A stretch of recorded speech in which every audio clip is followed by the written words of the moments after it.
Okay, moving along here. So we've set up our first document, and let's go ahead and learn how to open a document. So in reality, I don't even need this one any longer, but maybe we'll save it. We'll save it for later.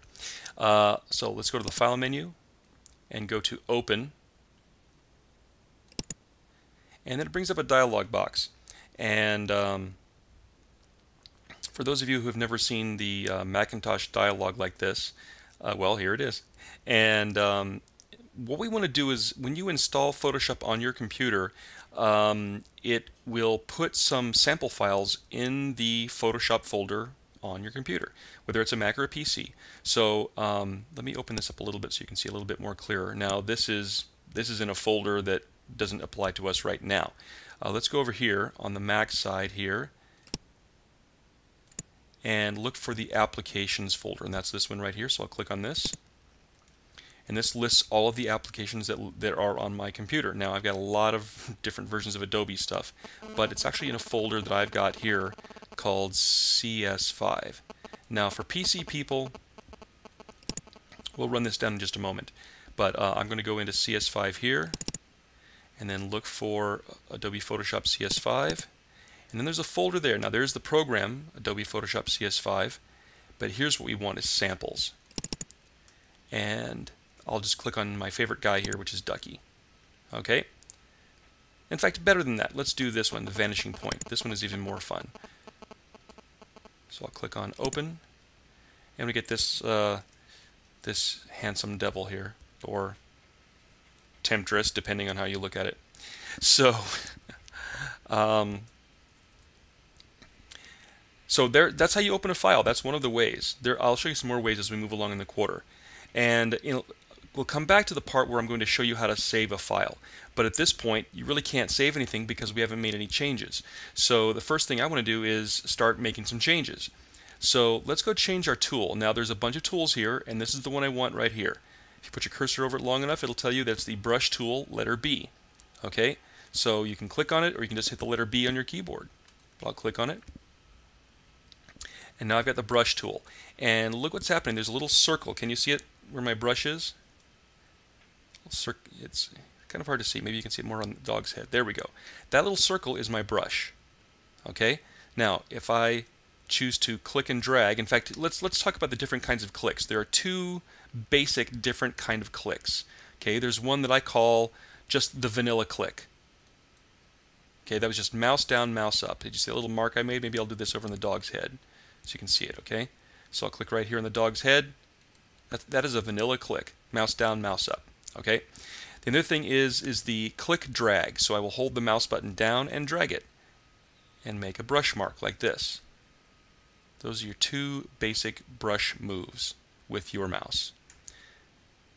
So that's kind of a good look on the dog, actually. But you know, sometimes we want a bigger brush, and this is where we start to have some fun, because if you follow my cursor here. Oh, by the way, did you notice that when I hit a key on my keyboard, a little stripe shows up here at the bottom? Okay, for instance, that is the Option key on the Mac. Now, the equivalent on the PC is the Alt key. Okay, so if you get used to seeing this little symbol, think of it as the Alt key if you're a PC person. It's the Alt key. Okay, and the Alt key does all kinds of things, or Option depending whether you're a Mac person. Okay, and does all kinds of fun stuff. And there's also this key, which is the Control key. It's not the Shift key. That one looks like this. That's the Shift key. Okay, a Control key on the Mac looks like that, and the PC equivalent of this would be like doing a right click on your mouse. So like doing that. So there's a right click. I've got a right clicking mouse on my computer here. So in this case, we get something that is about to become very familiar. Okay, in fact, let me go up here for a moment. When you click on this guy up here, this is the same menu, or I guess it's a menu. And this does three things for you. Okay, first of all, let's play with this. This is the size. Now, right now, look it over on the dog's head. That's my size. That's 13 pixels, which is very small in this file. Why is it very small? I'll tell you why it's very small. Because if we go to this guy right here, called image size, this tells us that this file is 1200 pixels by 877 pixels, or you could call it 16.667 by 12181. So this is a fairly large file, even though, technically speaking, it's low quality. Okay, so we've actually kind of made a high quality image out of a low quality thing only because it's pretty large. It's 1200 by 877. That's huge. Okay, so that's why our 13 pixel brush looks pretty small. Okay, so let's do this. Let's crank it up. So I'll make this to about a little over 100 pixels. See where it says 104px? Now when you look here and look on the dog's head or wherever I can move this so you can see it. There we go, over here on the greenery.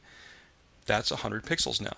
So now I've got a bigger brush. When I click and drag, I make a huge mark there, right? So that's how you change the size. Now notice that this is a soft edged brush. Now there's a preview right there. I mean right there in that little 104 pop-up here. Okay, there's a soft edge brush there. Here's a hard edge brush. Well, how do you control that? With the hardness slider. So let's crank this puppy over all the way to 100%. Now when I click and drag over here, I make a hard edge brush. Do you see the difference between the soft edge and the hard edge? I hope that you do. Okay. And the other thing is, let's already I want to give you guys some experience with keyboard shortcuts, okay? Because we can control this size and the hardness by using our keyboard. Okay, now this is pretty important on this one because when you're using a paintbrush, it's really important that you might be able to change your brush size in a hurry without having to, go up here, mess with the slider, and what have you, okay? So look down at your keyboard. Here's what I want you to do. Look for the bracket keys. They live right next to the letter P, to the right of the letter P, okay? There's bracket keys. So for instance, here's what it looks like. I'm going to hit the left bracket several times, and in fact it'll show up on the stripe on my screen. There we go. And notice what happens. I'm hitting, bracket. That left bracket, or open bracket if you want to call it that, is changing my brush size. Okay, can you see that moving on the dog there? There's my right bracket, making it bigger and, well, making it bigger. Okay, so left bracket and right bracket. Left bracket here, right bracket here. Okay, so you should see a corresponding value with the size of your brush, but you should also see a corresponding size over here, depending on which direction you go. So there we go, up. Here you go, down. Cool. Okay, so now, there we go. Again, I can make my brush size, or my brush mark, kind of a hard edge brush. And the next thing I'll paint down here is I'll do a soft edge brush. Well, how do you do a soft edge brush? Well, you still use the bracket keys, but now I'm going to hold down the shift key. So here's shift, and now when I hit left bracket, shift left bracket will reduce the hardness by 25%. How do I know that? Because I just hit it once, right? And now when I look over here at this pop-up, this says 75%. Okay, if I do that again, let's see, shift left bracket, it reduces it another 25%. Shift left bracket again, and then shift left bracket again, reduces it a total of 75%. So it should be, the hardness value should be set to 0 now, and there it is. Okay, so now when I click and drag, even though my brush still is 100% or 100 pixels, it's now a soft edge brush. Okay, this will feature into your artwork as you move along. So getting to know those keyboard shortcuts is going to be paramount. Okay, now the last thing we're going to do in this particular movie is talk about the shape of your brush. Now, I'm going to grab the lower right hand corner. This is how you change size of stuff on the Mac. You've got a little bit more freedom on the PC. And you can change your brush shapes. Like here's one of my favorite brush shapes is the single blade of grass. And I'll turn this off so you guys can see this. And look what happens.